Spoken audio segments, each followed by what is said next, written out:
back to the table. Thank you so much for being here.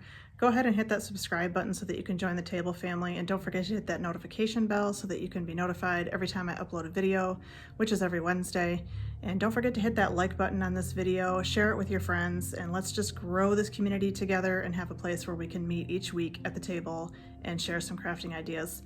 So this week I wanted to share with you ways that you could set a beautiful table at home because we are in quarantine.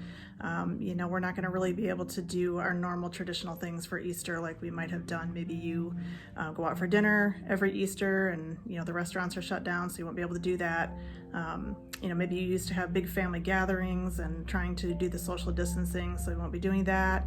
So if it's just a small family of yours at home for dinner this year, or maybe you're just by yourself, take the time and set a beautiful table because it can make all the difference in how you feel and how you present things so that you just feel, more enjoyed at the holiday time of Easter. You can just really, enjoy a beautiful table setting. So I'm going to share with you today how I set my table for Easter, and I'll just be showing one table setting, but you get the idea for the whole table. So I hope you enjoy this video. If you do, again, please give it a thumbs up. Help me to grow this community. I can't do it without your help, so I appreciate your support and everything that you do for me here with watching and liking and subscribing and sharing the videos. So without any more chit chat, let's get to creating. So find the perfect tablecloth that you want to use for your Easter gathering. This is the one that I made that was in my first video that I put on for my introduction. This was the pink floral on one side and it's a green checkered on the other. And I stitched them, two panels of them together, and formed this bigger tablecloth with the tie edge around, same way you do the tie blankets, and I did that with the tablecloth. And so I'm just spreading this out over my table and making sure that it's even. And I do that by lining up the center seam of where I stitched with the center seam in my table, because my table comes apart and the leaf drops down, so I can feel that center line. And so I just line up my stitched edge with that line. And then for the ends of it, I just kind of measure it, for me, since I can't see very well, I just measure it to how far down it comes on my thigh on either end. And then I can get a pretty good determination. And if it's not perfect, well, this isn't about perfection. So I'm just gonna straighten that out. And then I put on my runner, my lace runner that I made out of a old lace valance that I had. And again, I get that centered by that feeling that center seam on the tablecloth. And it's usually about my hand length from the end of the table on both sides. And so I just line that up, measure it out, and make sure that it's pretty close to center. And again, if it's off a little bit, it's not that big a deal. It's more about just getting it mostly centered, and so that it's smoothed out, no wrinkles, nothing that's going to make your serving pieces kind of tip and rock from side to side, because we don't want any like spilled gravy or anything like that all over the nice tablecloth that we just put on.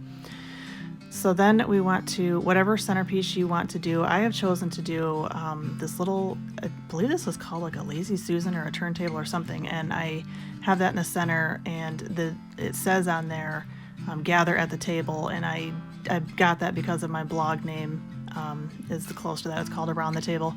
And so for my centerpiece, I'm choosing to use a Bible, and it would be, kind of a neat thing to have it turned open to a resurrection scripture for Easter dinner. And then I also have 3 little bunnies that I bought at Walmart that I just fell in love with and couldn't resist. And I'm just placing those at the top opening of the Bible, right kind of at the center seam there, and then 2 at the bottom 2 corners of the Bible. And they're just kind of, sitting there looking cute, and I just love those. And then I also have these kind of wicker basket weave sort of thing, chargers, and I'm only going to be using 4 because there will be us 4 here for dinner. So I'm going to be using, actually there's going to be 6 of us. My parents are coming over because they live right across the street, and it'll be fine for them to come over. So I do have 2 more of these that I will set out later, but I love these. They're just kind of a nice contrast to the tablecloth.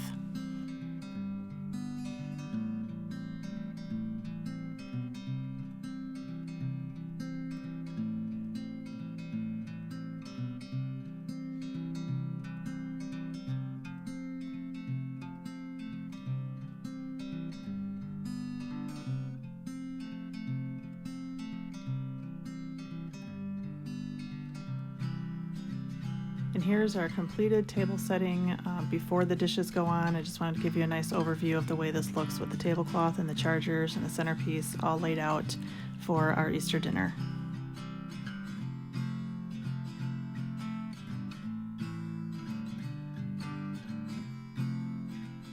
So for the first table setting, we are just going to do a very traditional setting with the dinner plate in the center of the charger, and then the steak knife is going to go to the right of the plate, and then the spoon will go to the right of the knife. And then you're going to take a butter knife and place it at the head of your table, your plate and your charger. And then to the right of your plate, you will have your dinner fork, and to the right of your fork, you will have your salad fork. And then you can just traditionally place a napkin inside a napkin ring to the left, to the right of your spoon. And then place a water glass at the head of your plate up at the right corner. And then you can place a teacup or a coffee mug. Some people will choose to put a wine glass. We don't drink wine, so I'm choosing to do a teacup at the top. And then the little plates will be for your dessert plate and your bread plate. You can stack together just up at the left part of your setting.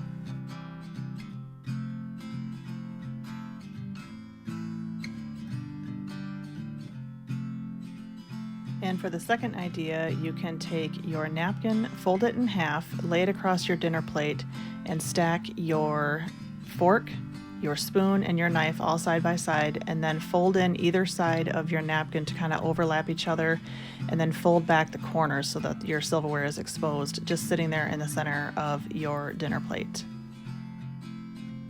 So for the third idea, you can take your napkin, lay it wide open across your dinner plate, place your forefinger or your thumb in the center, holding it down, and swirl the napkin in a circular motion to form a rose, and just kind of tuck the ends under so it stays, and leaving your place settings all in the same place as they were for the traditional place setting.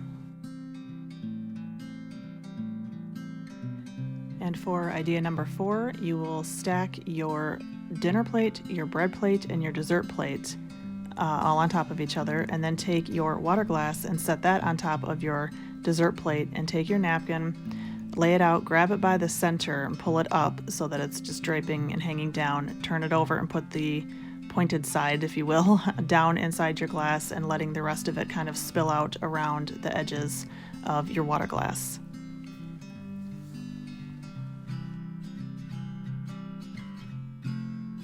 And for the fifth and final idea, you will take your dinner plate, your bread plate, your dessert plate, and then stack your teacup and little plate on top. And you will take your napkin, much like you did for the water glass, lay it out, pull it up by the center so it's kind of in a pointed end, and kind of twist it around itself, twirling it so it kind of forms a flower, because you're going to set it down inside your teacup, and as you push it down, it'll kind of sort of form like a flower shape as it's sitting inside the teacup. And it should stay just by tucking the ends in. Well, that's going to do it for today. Thank you so much for being here. Thank you for sitting at my table with me while I set it for our Easter dinner. Pull out your special dishes. Make this a special day. It might not be something that you normally do from year to year, but enjoy this time together. Create some new traditions. Maybe this will be something that you continue on from year to year, even when our quarantine is lifted and we're able to get back to the restaurants and things again. So thank you for watching. I would love it if you would subscribe, join the table family, hit that notification bell, and like this video, share it with your friends. Let's try to get this video to 50 likes and start growing this community, because I would love to meet with you here every single week. I appreciate all of you who have already subscribed, and for those who will subscribe, a thank you in advance.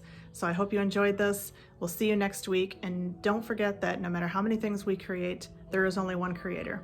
See you next week.